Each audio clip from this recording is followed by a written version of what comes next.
ಕೂಲಿ ಇದು ಲೋಕೇಶ್ ಕನಗರಾಜ್ ಅವರು ನಿರ್ದೇಶಿಸಿದ ಸೂಪರ್ ಸ್ಟಾರ್ ರಜನಿಕಾಂತ್, ನಾಗಾರ್ಜುನ, ಉಪೇಂದ್ರ, ಶೋಭಿನ್ ಶಾಹಿರ್, ಶ್ರುತಿ ಹಾಸನ್, ರಚಿತಾರಾಮ್, ಅಮೀರ್ ಖಾನ್ ಅವರು ಮೇನ್ ರೋಲ್ನಲ್ಲಿ ಕಾಣಿಸಿಕೊಂಡಿರುವ ಸಿನಿಮಾವಾಗಿದೆ.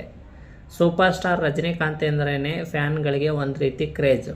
ರಜನಿಕಾಂತ್ ಅವರ ಸಿನಿಮಾಗಳಿಗೆ ಎಕ್ಸ್ಪೆಕ್ಟೇಷನ್ಗಳು ಜಾಸ್ತಿ ಇರ್ತವೆ. ಕೂಲಿ ಸಿನಿಮಾದ ಬಗ್ಗೆ ಫ್ಯಾನ್ಸ್ಗಳ ಎಕ್ಸ್ಪೆಕ್ಟೇಷನ್ ನಿಜ ಆಗಿವೆಯಾ ಇಲ್ವಾ ಎನ್ನುವುದನ್ನು ಈ ವಿಡಿಯೋದಲ್ಲಿ ನೋಡೋಣ. ವಿಡಿಯೋವನ್ನು ಕೊನೆವರೆಗೂ ನೋಡಿ. ನನ್ನ ಚಾನಲ್ ಸಬ್ಸ್ಕ್ರೈಬ್ ಮಾಡದಿದ್ದರೆ ಕೂಡಲೇ ಸಬ್ಸ್ಕ್ರೈಬ್ ಮಾಡಿ ಹಾಗೂ ಬೆಲ್ ಐಕಾನ್ ಕ್ಲಿಕ್ ಮಾಡಿ. ಕೂಲಿ ಸಿನಿಮಾದಲ್ಲಿ ರಜನಿಕಾಂತ್ ಅವರು ದೇವ ಪಾತ್ರದಲ್ಲಿ ಕಾಣಿಸಿಕೊಂಡಿದ್ದು, ಒಂದು ದಿನ ದೇವನ ಫ್ರೆಂಡ್ ರಾಜಶೇಖರ್ ಕೊಲೆ ಆಗುತ್ತದೆ. ಆಗ ದೇವ ಸ್ಮಗ್ಲರ್ ಕಿಂಗ್ ಸೈಮನ್ ವಿರುದ್ಧ ಅಖಾಡಕ್ಕೆ ಇಳಿತಾನೆ. ಅಲ್ಲಿಂದ ದೇವನ 30 ವರ್ಷಗಳ ಹಿಂದಿನ ಕತೆ ತೆರೆದುಕೊಳ್ಳುತ್ತದೆ. ರಾಜಶೇಖರ್ ಹಾಗೂ ದೇವ ಇಬ್ಬರು ಬೇರೆಯಾಗಿದ್ದು ಯಾಕೆ? ರಾಜಶೇಖರ್ ಕೊಲೆ ಬಳಿಕ ದೇವ ಸೇಡು ತೀರಿಸಿಕೊಂಡಿದ್ದು ಯಾಕೆ? 30 ವರ್ಷಗಳ ಹಿಂದೆ ನಡೆದ ಘಟನೆ ಏನು ಎನ್ನುವುದೇ ಸಿನಿಮಾದ ಕಥೆಯಾಗಿದೆ. ರಜನಿಕಾಂತ್ ಅವರು ಸಿನಿಮಾ ಇಂಡಸ್ಟ್ರಿಗೆ ಕಾಲಿಟ್ಟು 50 ವರ್ಷ ಆಯಿತು. ಜೊತೆಗೆ ಅವರಿಗೆ ಈಗ 75 ವರ್ಷ ಆದರೂ ಸಿನಿಮಾದಲ್ಲಿ ಅವರ ಎನರ್ಜಿ ಕಡಿಮೆ ಆಗಿಲ್ಲ. ರಜನಿ ಅವರ ಸ್ಟೈಲು, ಮ್ಯಾನರಿಸಮ್ ಸಖತ್ತಾಗಿದೆ. ಲಿಯೋ, ವಿಕ್ರಮ್, ಕೈದಿ ಅಂತ ಸೂಪರ್ ಹಿಟ್ ಸಿನಿಮಾಗಳನ್ನು ಮಾಡಿದ ಲೋಕೇಶ್ ಕನಗರಾಜ್ ಅವರು ಕತೆ ಹೇಳುವುದರಲ್ಲಿ ಎಕ್ಸ್ಪರ್ಟ್. ಆದರೆ ಕೂಲಿ ಕತೆ ಹೇಳುವುದರಲ್ಲಿ ಸ್ವಲ್ಪ ಎಡವಿದ್ದಾರೆ ಅಂತ ಅನಿಸುತ್ತದೆ.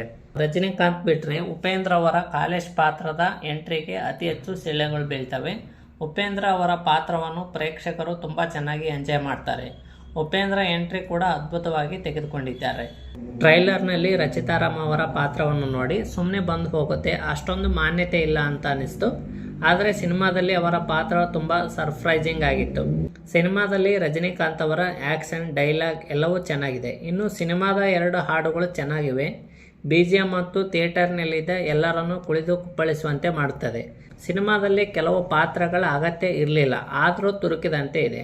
ಅಮೀರ್ ಖಾನ್ ಅತಿಥಿ ಪಾತ್ರದಲ್ಲಿ ನಟಿಸುವುದು ಬಹಳ ಕಡಿಮೆ. ಅವರನ್ನು ತುಂಬ ಚೆನ್ನಾಗಿ ಬಳಸ್ಕೊಳ್ಬೇಕಿತ್ತು. ಅಂತಾರಾಷ್ಟ್ರೀಯ ಡಾನ್ ಪಾತ್ರ ಮಾಡಿರುವ ಅಮೀರ್ ಖಾನ್ ಅವರ ರೋಲ್ ಅಷ್ಟೊಂದು ಚೆನ್ನಾಗಿಲ್ಲ ಅಂತ ಅನ್ನಿಸ್ತು. ಇನ್ನು ಸಿನಿಮಾವನ್ನು ಒಂದು ಸಲ ನೋಡ್ಬೋದು. ಸಿನಿಮಾಗೆ ಕೊಟ್ಟ ಹಣಕ್ಕೆ ಯಾವುದೇ ಮೋಸ ಆಗಲ್ಲ. ಇದಾಗಿತ್ತು ಕೂಲಿ ಸಿನಿಮಾದ ನನ್ನ ಒಪಿನಿಯನ್. ನೀವೇನಾದರೂ ಸಿನಿಮಾ ನೋಡಿದರೆ ಹೇಗಿದೆ ಅಂತ ಕಮೆಂಟ್ ಮಾಡಿ.